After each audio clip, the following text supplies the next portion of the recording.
Hello YouTube. I hope everybody's having a fabulous weekend. I had a good time at Inkwell on Friday night. They called me because I made a complaint about a security guard over the summer. So I made a little Google review, and I would encourage anybody, you have a problem, make that complaint because you are the customer. So I was happy they reached out, they apologized. They was gonna give me another Donnell Jones ticket, but I declined because I'm like, I already seen him twice, once at the Apollo, and then I just wanted to see him again. And yeah, so they reached out to me for my birthday, and my birthday's on Wednesday, but we celebrated on Friday, and it was nice. It was good. It was supposed to be chicken wings and cupcakes. They gave me cupcakes, and they did a follow-up call, and the guy was like, well, how was everything? I was like, I didn't get my chicken wings. He was like, man, da-da-da. Like, he was upset. I was like, no, it's fine, whatever, you know. I don't think anybody wanted chicken wings. I probably would have been no. But he was like, no. He was like, the next time I come, I'm gonna have my chicken wings. But now I'm gonna have to get a table. Like, the table they gave me was for free. I have free table, whatever. But I like that because it shows initiative. It shows that, you know, they actually care about their customers. So shout out to Inkwell. Unfortunately, they only open once a week and they close at 11 p.m. So that's kind of like the downside. But it's a good after work spot, you know, happy hour, good, really good DJ, you know. So it was good. It was a good time, you know. Yeah. So today I wanted to talk about Nina Simone and Billie Holiday. But before I get into that, I wanted to talk about briefly with hairstylists. I think I did a video and talked about nail salons, and I know a lot of people have issues with the nail and hair salons. And specifically for me, I've never really had a problem with a nail salon other than the first black owned was perfect, but she was jealous of her employees and shut down and put it in her apartment. And her employee says she made good money. There was no reason for her to do that. But the second black owned nail salon I had, it wasn't so nice, and you know, her chairs was dirty, and I got there early, but my nails got started late, so that was a turn off for me. Like, you need to, if I'm early, you need to be on time. Like, you can't. And then it's like, if I didn't say anything, right, I probably would have never been seen. I would have been sitting there, you know. So that's what rubbed me the wrong way. But briefly, I just wanted to talk about African hairstylists, and you can comment, like, and subscribe, ladies. I just wanted to talk about it because it was on my mind.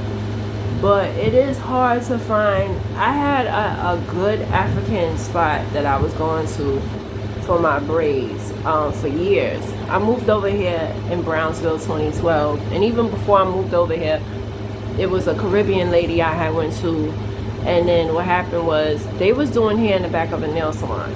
So they broke up, and they you know, separated. And I know it's hard for me to find them. I did end up seeing the lady in the street, but we lost contact. But so when I moved over here, there was an African shop that I went to for years. They was perfect. They would wash your hair, they would treat your hair, they would braid your hair. If it was hurting, they would apologize. Just overall, just really good customer service. And so when they shut down in 2020, it was like, I was so upset, and I had been hopping around from shop to shop. I went to at least 7 shops. I was counting today in my mind. Like, I went to, since the pandemic, and this is only 2025, I've been to 7 different African shops, and I would leave for different reasons. And the key thing is customer service. Like, some of these Africans, they got some nasty attitudes. And then on top of that, it's not all of them, but a great majority of them is like the last time I got my hair braided, for instance, right? she starts doing my hair. First of all, when I walk in, I could just feel the energy, like, and these are the owners, like the people who be having, like, it's never the people who work there, they're normally nice. It's the owners that have the attitude. So I walk in, mind you, this spot is in Canarsie. I went there before, it was fine. The lady did my twist really nice. So I was like, well, let me go back. So I go there, and the owner, I could tell she the owner, because she didn't want to do my hair. She's like, oh, da-da-da. I'm like, I just want some braids real quick, da-da-da, whatever. Like, but you could just feel the energy. But the lady who did my hair before, she had somebody, so I couldn't go to her. And I'm 36 years old now. Now I understand why people only go to certain people to get their hair done, because that certain person who did your hair good, that's the one, you know. But I wasn't used to that. Like I said, when I went to my African shop before, and I was going there from like 13 to 20, anybody in that shop could do my hair and it would come out good. So I wasn't used to the, you gotta go to a specific person, because it's true. So this lady, she did not want to do my hair. She was saying, like, I'm telling her, I'm showing her it hurts because I'm moving around, whatever, and I'm like, it hurts. She's like, oh, you have to stay still. Like, she wasn't even empathetic with me. Like, I feel like this, you doing somebody hair and it hurts, you should apologize. Say you're sorry. Say, I'm sorry it hurts, but I have to do this. Or, you know what I'm saying? She wasn't empathetic at all. And I feel like regardless of what culture you are, show some damn empathy. Like, we're human beings. I understand you doing their hair, but if somebody's in pain, like legit pain of you doing their hair, you should say sorry. This bitch would not say sorry. And then she's like, don't get that hairstyle no more. And I'm like, I didn't even respond to her. I'm like, if I come back, she's not doing my hair. Hell no. Her attitude was wrong. Then when she washes my hair, that's another thing. They don't know how to wash hair. And that's why my mother always said, if somebody don't have hair on the top of their head, you don't let them touch your hair, because they get jealous and they don't know nothing about hair. And the great majority of Africans, they don't know how to wash hair. They don't. So, and I could tell because less than a week later, I see all this dirt build up, whatever. So I have to hide it with grease or whatever. So, mind you, when I go to the Dominicans, I do not grease my scalp. I don't. I stop greasing my scalp, and I realize my hair grows the fastest when I don't grease my scalp. I've been stopped greasing my scalp for a washing set for years, like decades now. So, I only grease my scalp in this, like when I have braids like this. Of course, I'm gonna grease it if it look kind of dry or whatever. So I'm getting my hair straight. My hair, she's like, oh, your hair is greasy. My hair at that time was not greasy. Like I said, when I go to the Dominicans, my hair stays for a month, 2 months if I want to. So when she was saying that, I knew it was just jealousy, because what does my hair being greasy have to do with anything? So red flag number 2. So she's doing my hair, and like I said, it was hurting because they love to braid tight. She's like, oh, she's no empathy. No, I'm sorry, no nothing. So I'm like, yo, and then she tells me, don't get this hairstyle again. Like, I'm not the problem, I'm the customer. How you gonna say that to me? Like, what the hell? So, and then, there's a few of them in my neighborhood, because I figured, well, let me leave the neighborhood, let me go to Canarsie. It's the same issue. Lack of empathy, lack of customer service. They just don't have a clue, and we gotta put the blame on ourselves. Like, these people come into our neighborhood and they expect a certain whatever, and it's like, no, you can't act like that. I am the giver, I'm the recipient, I'm the customer. You should make sure that my needs is met. You shouldn't be saying stuff like, my hair is greasy and don't get that hairstyle again, and not showing no type of empathy. Like, if somebody's in pain, you should be like, you're sorry. You shouldn't just be like not caring. And it's just crazy, because the things that us as black women go through with our hair, It's just crazy. Also, I wanted to point out something else too. So when you go to the nail salon, right, the Asian people, they have their license. It's all over the wall. What I noticed about the last time I got my hair braided, there's no license on the wall, folks. There's no license on the wall.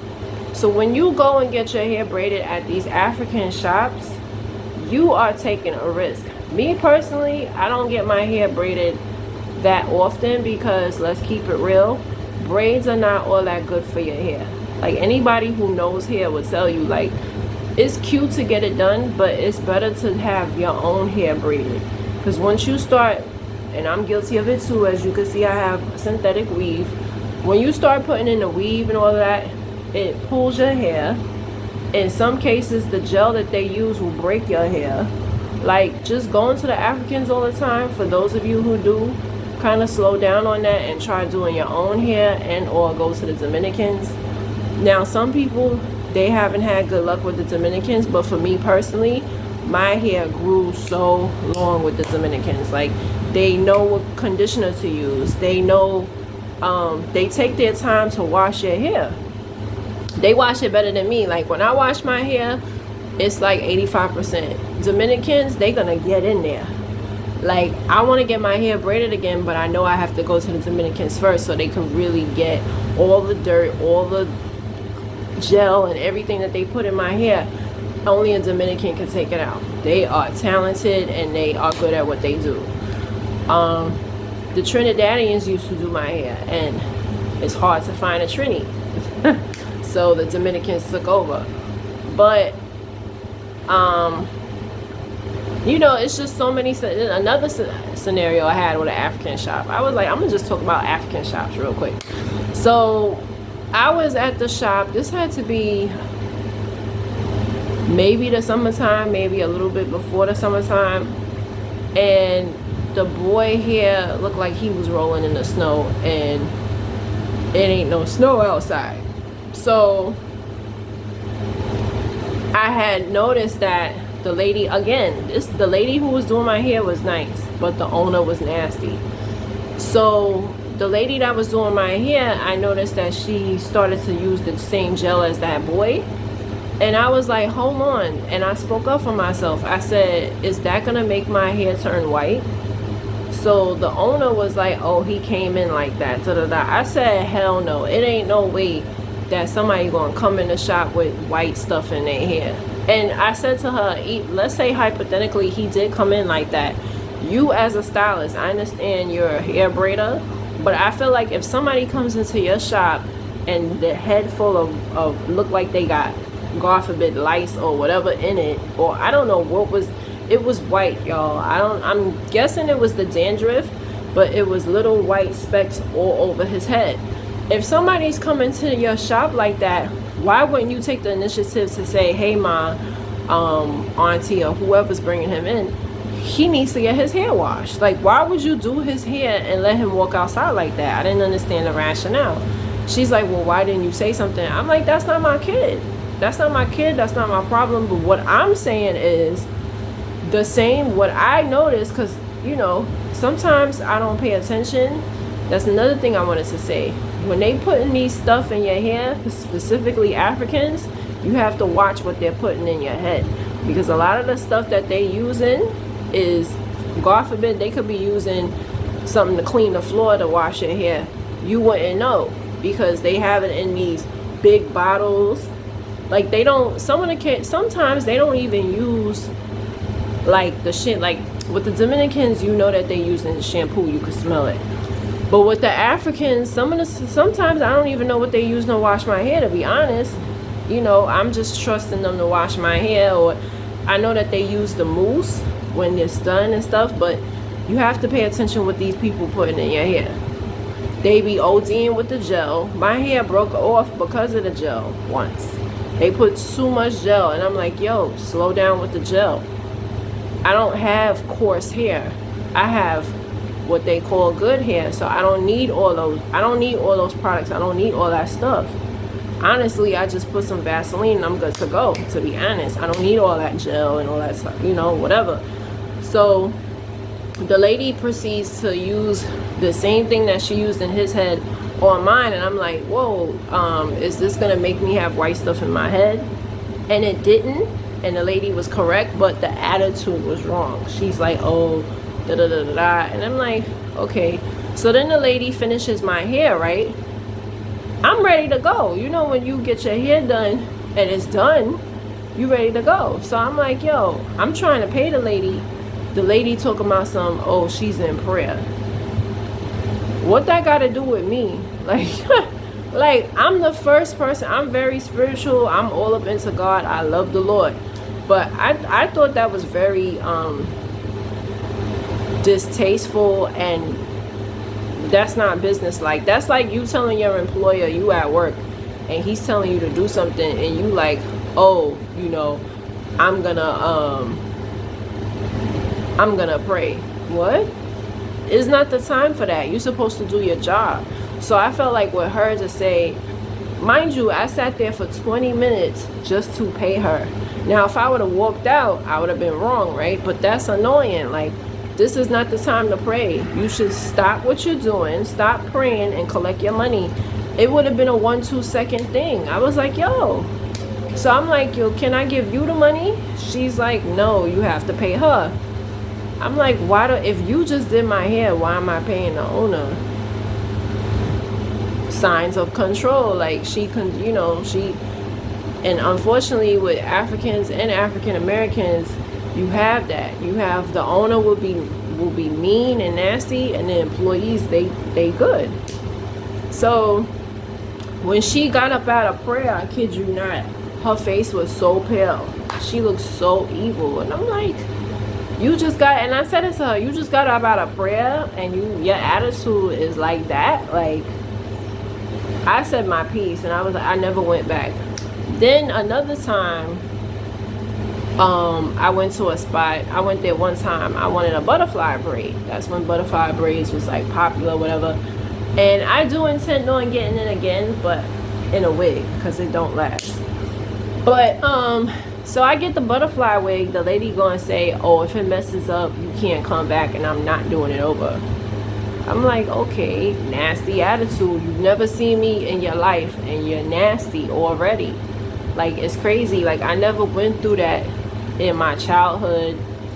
I never went through that in my young adult life until I came to Africans. Like, and it's just funny how people have all these stories, but it's not until you go through it yourself and you like, wow, everybody was right.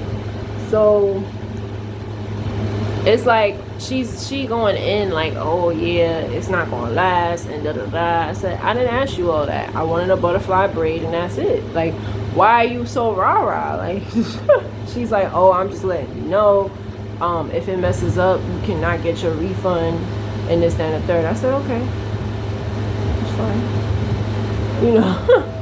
And then oh, this is the part that I spoke about 2 years ago, and I wanted to speak on it again. So another African, it wasn't an African spot, it actually was Caribbean, but the lady doing my hair was African. So I was getting my hair done, and there was a guy in there that had locks, and he was getting his hair washed, and the people that was washing his hair was using palm olive, and I thought that was so fucked up. Like, and the other lady saw it too. I'm like, yo, did you see that shit?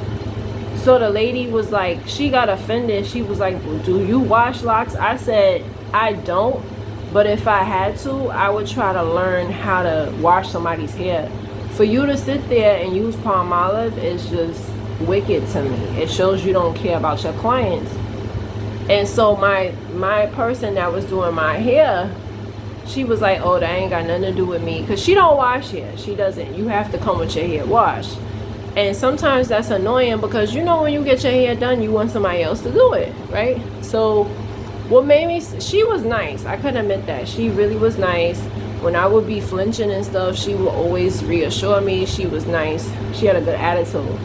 What I didn't like is, we was talking about police brutality, and she goes, oh, Americans give cops a hard time. I said, what? Like, that just turned me off. But Yeah, and so recently, I was working in a junior high school. My last day was this Friday, and I'm starting a new career tomorrow. But there's a TJ Maxx near the area, and so I bumped into my old hair braider from the place that shut down. So she does house calls, so I definitely will be hitting her up in the future. Like, you know, I just wanted to go to Canarsie one more time, but I was like, you know what? I think I'm gonna go to my old hair braider, and I'm gonna start like really doing my hair myself, because they ain't shit, respectfully. So I just wanted to talk about that real quick, and on to Nina Simone. So Nina Simone was more than just a singer. She was actually an activist, and a lot of people were inspired from her recordings. And one of the songs that I know is Young, Gifted, and Black. Young, Gifted, and Black. That's her song, you know. So she was born February 21st, 1933. She's a Pisces, okay. And she died April 21st, 2003. So she was an American singer, songwriter, pianist, composer, arranger, and civil rights activist. Her music spanned styles including classic folk, gospel, blues, jazz, R&B, and pop. Her piano playing was strongly influenced by Baroque and classical music, especially Johann Sebastian Bach. That's interesting to know. And accompanied expressive jazz-like singing with her voice. She was the 8th child born into poverty. She's from North Carolina. Okay, so she had 2 parents, her mother and her father. Her father was a barber and a dry cleaner, as well as an entertainer. And her mother was a preacher. And at the age of about 3 or 4, her first performance was sing God be with you until we meet again. That's typically a song that is sung in the black church when for dismissal.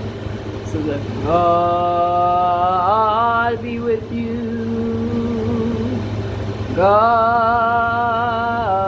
be with you, God be with you until we meet again. Oh, you know, those of y'all who've been in church, y'all know. Yeah.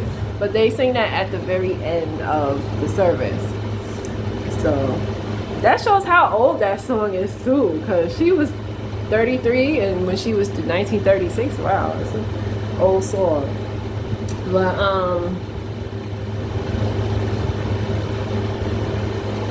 she performed at her local church, and she was in a recital at the age of 12. Her parents had taken seats in the front row and were forced to move to the back of the hall to make way for the white people. She said that she refused to play until her parents were moved back to the front. I know that's right. I know that's right. I can't imagine being 12 and going through that. So, wow. Yeah, and that incident contributed to her later involvement in the civil rights movement. Simone's music teacher helped establish a special fund to pay for her education. Subsequently, a local fund was set up to assist her in continued education. With the help of scholarship money, she was able to attend Allen High School for Girls in Asheville, North Carolina. So that's what's up. She went to Juilliard School. Okay, that's impressive. 1950, as a student of Carl Friedberg, preparing for an audition. Her application was denied. Only 3 of 72 applicants were accepted that year. And I read somewhere that she felt like that was racist when she wasn't accepted. Maybe during that time, it's very likely. She also performed at Midtown Bar and Grill on Pacific Avenue in Atlantic City. So that's cool to know, because Atlantic City, I didn't know went back that far, and she performed there.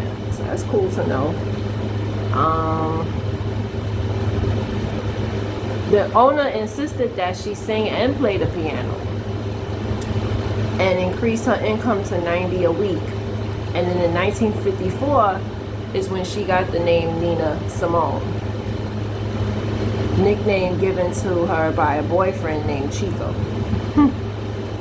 Simone was taken from the French actress Simone Segura, whom she had seen in the movie Casque d'Or. I don't know if I'm saying that right. Knowing her mother would not approve of her playing the devil's music, she used her new stage name to remain undetected. She's a mixture of jazz, blues, and classical music, and her performance at the bar earned her a small but loyal fan base. That's pretty cool.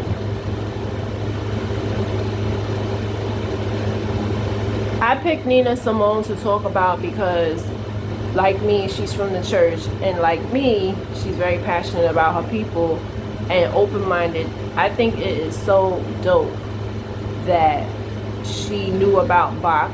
Bach is a classical composer, and those of you who really study music, or if you know musicians, it's not easy to play his music. Mozart, Bach. So to know that she was so talented and so educated, that's what drew me to, I was like, I have to talk about her. And yeah. So in 1964, she changed record distributors from Colpex to Philips Records.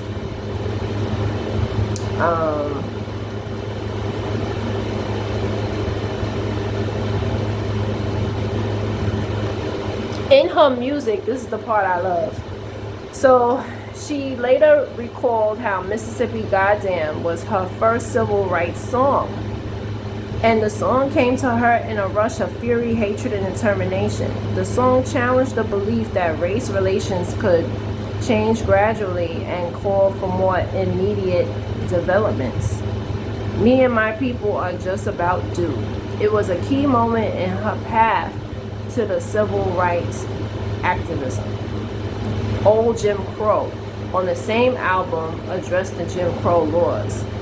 After Mississippi Goddamn, a civil rights message was the norm in Simone's recordings and became part of her concerts. As her political activism rose, the rate of release of her music slowed. And they did that because they didn't want people to listen and to get ideas. And that's the important thing about an artist is Ray Charles too, he used his platform to speak out. You know, Ray Charles refused to sit or to perform in front of a segregated audience. So that was the beautiful thing. Like, artists started to get woke and they started doing something about it, which is always a beautiful thing. Simone performed and spoke at civil rights meetings, such as the Selma to Montgomery marches. Wonderful. Like Malcolm X, her neighbor in Mount Vernon, New York, she supported black nationalism and advocated violent revolution rather than Martin Luther King's nonviolent approach. Okay. She hoped that African Americans could use armed combat to form a separate state, though she wrote in her autobiography that she and her family regarded all races as equal.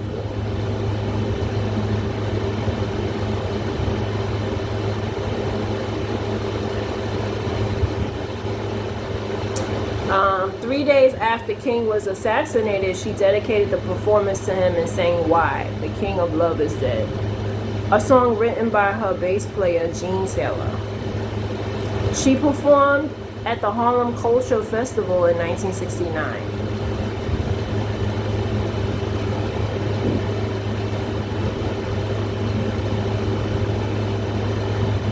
Simone and Weldon Irvin turned the unfinished play To Be Young, Gifted, and Black by Lorraine Hansberry into a civil rights song of the same name. Young, gifted, and black. Didn't know she wrote that song, but that's dope.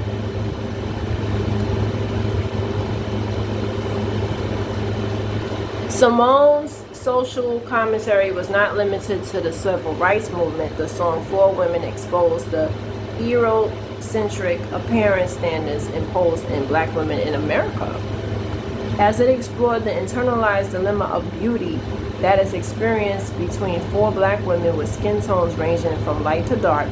She explains in her autobiography, which I gotta read it.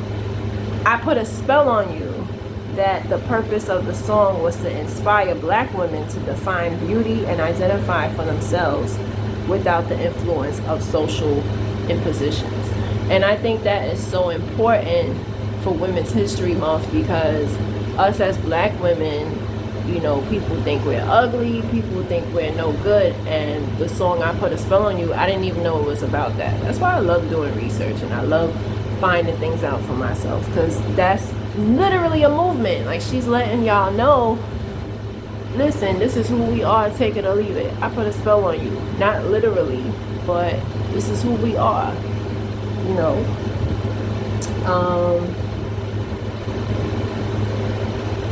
Chardon Taylor Stone has noted that beyond the politics of beauty, the song also describes the stereotypical roles that many black women have historically been restricted to: the mammy, the tragic mulatto, the sex worker, and the angry black woman.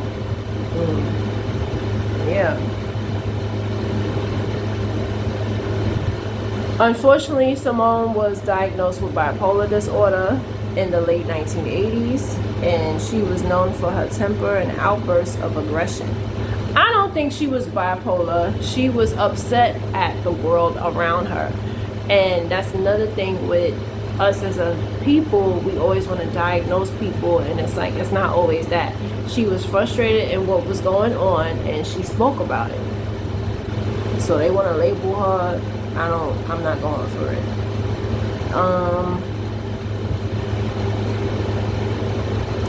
In 1985, Simone fired a gun at a record company executive whom she accused of stealing royalties. He probably was stealing, especially back then. He probably was.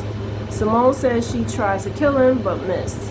So I guess that's why they wanted to call her, you know, bipolar. But no, she wanted her money. I don't blame her. You know.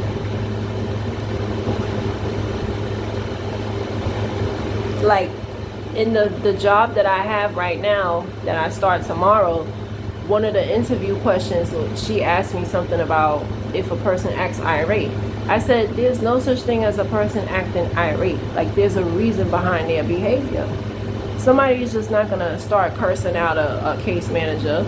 It's something that case manager did, or maybe the previous manager did something, and they're acting that way.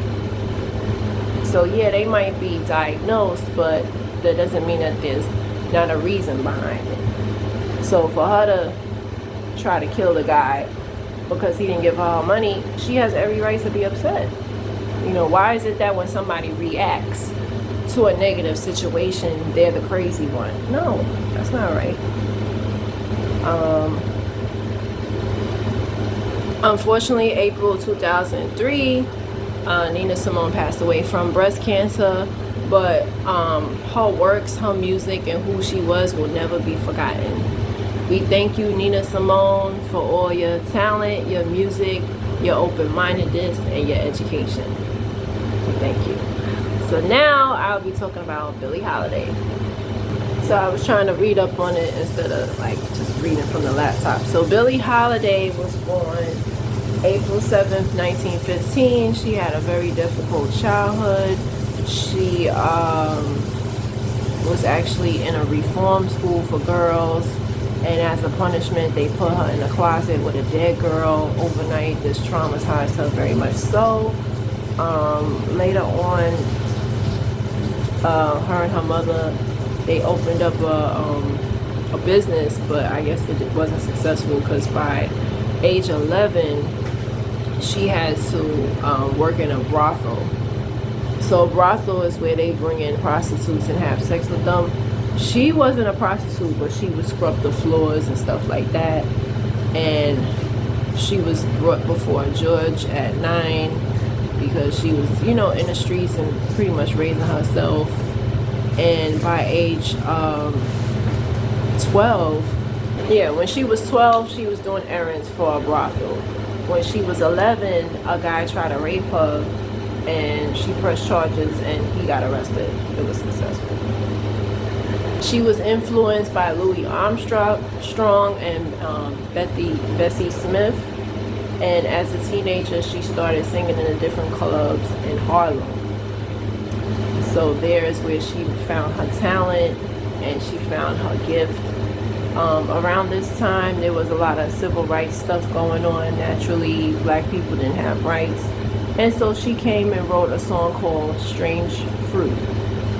So basically, it's not talking about a tree, it's not talking about a fruit, but it's talking about the lynchings that was going on. And that song literally was a transition. Of course, she was criticized for it. But Strange Fruit brought what was going on with us, because we, you know, black people were just getting lynched just because.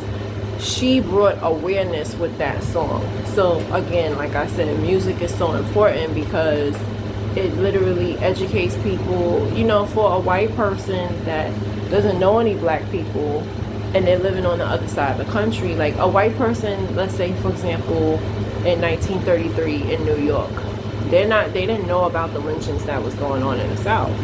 So when she did that song, it definitely brought awareness to people who didn't know what was going on.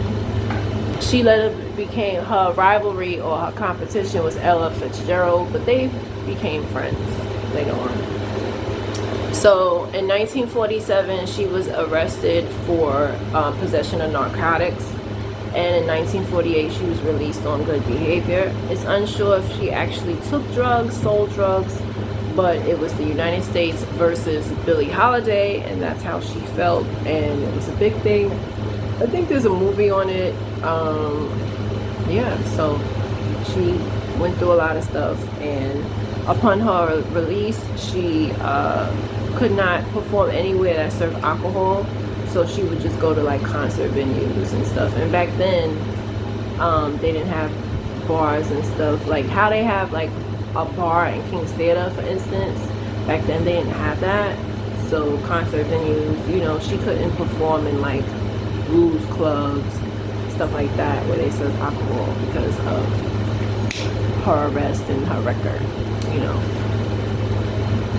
In 1959, she was diagnosed with cirrhosis of the liver, and she did have a drinking problem, unfortunately. She stopped drinking with the doctor's orders, but it wasn't long until she relapsed and went back into it, unfortunately. And Holiday died at the age of 44 on July 17th, 1959 of pulmonary edema and heart failure caused by cirrhosis of the liver. She was a very beautiful woman, and you know, she broke barriers and did a lot for herself, and unfortunately her demons just overcame her. I think it was like my uncle said, a lot of people from that generation were alcoholics and drug users because of what they were going through. I mean, to be going through racism on a daily basis, eventually it starts to get to you, and it's just unfortunate that of how she died. But it's understandable because there were a lot of people, even Mahalia Jackson was an alcoholic. It was just their way of escape and what they were going through, you know. And it's a shame, you know. But thank you, Billie Holiday, and those are my thoughts.